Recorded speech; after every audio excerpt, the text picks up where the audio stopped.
করেছে। এখনো পর্যন্ত চা বাগানের 2500 একরেরও বেশি অব্যবহৃত উদ্বৃত্ত জমি ফিরিয়ে নিয়ে প্রায় 23,000 চা বাগানের শ্রমিকদের মধ্যে প্রত্যেককে সর্বোচ্চ 5 শতক পর্যন্ত বাস্তু জমির পাট্টা প্রদান করা হয়েছে এবং প্রত্যেককে বাড়ি বানানোর জন্য চা সুন্দরী এক্সটেনশন স্কিমে 1,20,000 টাকা করে আর্থিক সহায়তা দেওয়া হবে। তাছাড়া এখনো পর্যন্ত চা সুন্দরী স্কিমে আলিপুর ও জলপাইগুড়ি জেলায় 17টি জায়গায় 4,022টি বাড়ি নির্মাণের অনুমোদন দেওয়া হয়েছে এবং 1,178টি বাড়ির নির্মাণ কাজ সম্পূর্ণ হয়েছে। এই যুগান্তকারী পদক্ষেপ চা শ্রমিকদের ক্ষমতায়নে এক গুরুত্বপূর্ণ পদক্ষেপ যা তাদের জীবনযাত্রার মানের উন্নতি ঘটাবে।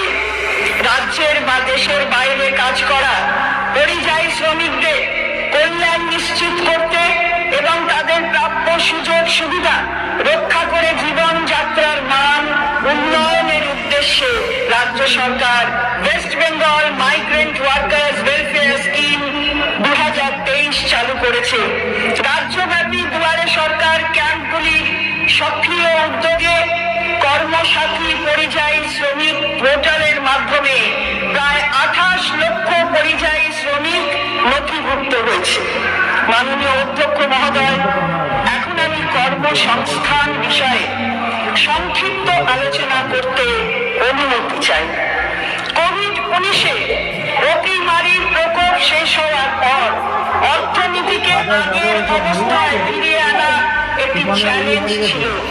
রাজ্য সরকারের নিরলস প্রচেষ্টার ক্ষুদ্র মাঝারি শিল্পে উৎপাদন ও পরিষেবা উভয়ই শক্তিশালী হয়েছে। 2011 সালে যখন এই সরকার কার্যভার নেয় তখন ক্ষুদ্র মাঝারি শিল্প ক্ষেত্রকে ব্যাংকে ঋণ দানের পরিমাণ ছিল মাত্র 7,236 কোটি টাকা। আপনারা জেনে খুশি হবেন যে রাজ্য সরকারের বিভিন্ন সক্রিয় উদ্যোগের জন্য ক্ষুদ্র ও মাঝারি শিল্প ক্ষেত্রে ব্যাংকের ঋণ দানের পরিমাণ গত 12 বছরে 17 গুণ বেড়ে 2022-23 অর্থবর্ষে নভেম্বর পর্যন্ত 1,27,000 কোটি টাকা হয়েছে। আমরা আশা করছি 2023-24 অর্থবর্ষে এই ঋণের পরিমাণ 1,45,000 কোটি টাকা হবে। ক্ষুদ্র মাঝারি শিল্প ক্ষেত্রে কাঙ্ক্ষিত বৃদ্ধির হার অব্যাহত রাখতে রাজ্য সরকার পশ্চিমবঙ্গ ভবিষ্যৎ ক্রেডিট কার্ড স্কিম চালু করেছে, যার মাধ্যমে 2 লক্ষ স্বনিযুক্ত যুব উদ্যোগীদের বছরে 2 লক্ষ করে টাকা দেওয়া হবে। এছাড়াও প্রতিটি গ্রাম এবং ব্লক স্তরে ক্ষুদ্র ও মাঝারি উদ্যোগীদের উৎসাহ দিতে রাজ্য সরকার শিল্পের সমাধান নামে একটি অনন্য প্রকল্প চালু করেছে। সাম্প্রতিক কালে রপ্তানির সম্ভাবনা বৃদ্ধির উদ্দেশ্যে রাজ্য সরকার West Bengal export promotion policy 2023 সমেত এক গুচ্ছ কর্মসূচি হাতে নিয়েছে। এই রপ্তানি নীতির উদ্দেশ্য হল আগামী কয়েক বছরে দেশের রপ্তানি ক্ষেত্রে রাজ্যের রপ্তানির অংশ দ্বিগুণ করে রাজ্যকে ভারতের আন্তর্জাতিক ট্রেডিং হাবে global trading hub of India পরিণত করা। সকল রপ্তানিকারদের সুবিধার্থে একটি এক্সপোর্ট ফ্যাসিলিটেশন পোর্টালও চালু করা হয়েছে। ক্রমবর্ধমান লজিস্টিক সেক্টরে উন্নয়নের স্বার্থে বিশ্ব ব্যাংকের সহায়তায় West Bengal logistic sector development policy 2023 ঘোষিত হয়েছে। রাজ্যের কৌশলগত ভৌগোলিক অবস্থানের সুবিধা ব্যবহার করে এই পরিকল্পনা রাজ্যের দক্ষ লজিস্টিক্সের উন্নয়নের জন্য আরো লোক নিতে সাহায্য করবে।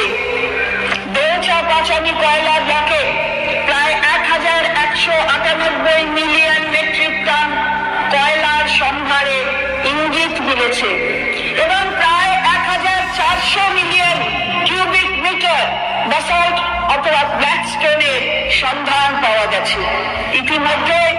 এই এলাকায় প্রয়োজনীয় পরীক্ষামূলক খনন কার্য সম্পন্ন হয়েছে। বিনিয়োগের অক্ষরেখা হিসাবে 6টি ইন্ডাস্ট্রিয়াল ও ইকোনমিক করিডর গড়ে তোলা হচ্ছে। এগুলি হল ডানকুনি খড়গপুর রঘুনাথপুর, কল্যাণী ডানকুনি, ডানকুনি তাজপুর, পানাগড় কুচবিহার, খড়গপুর মুর্শিদাবাদ এবং বারাণসী কলকাতা জাতীয় সড়ক বরাবর পুরুলিয়ার গুরুডি থেকে ঝোঁকা। এশিয়ান ডেভেলপমেন্ট ব্যাংকের আর্থিক এবং কারিগরি সহায়তায় এগুলি তৈরি হবে। এই উদ্যোগে প্রভূত বিনিয়োগ এবং কয়েক লক্ষ কর্মসংস্থানের সুযোগ তৈরি হবে বলে প্রত্যাশিত।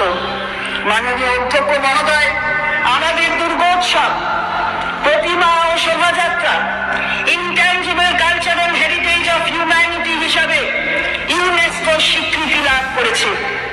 এই উৎসব রাজ্যে অনেক কাজের সুযোগ করে দিয়েছে এবং অর্থনৈতিক সঙ্গীদের যুবক যুবতীদের জন্য লক্ষ লক্ষ চাকরির সুযোগ তৈরি হবে।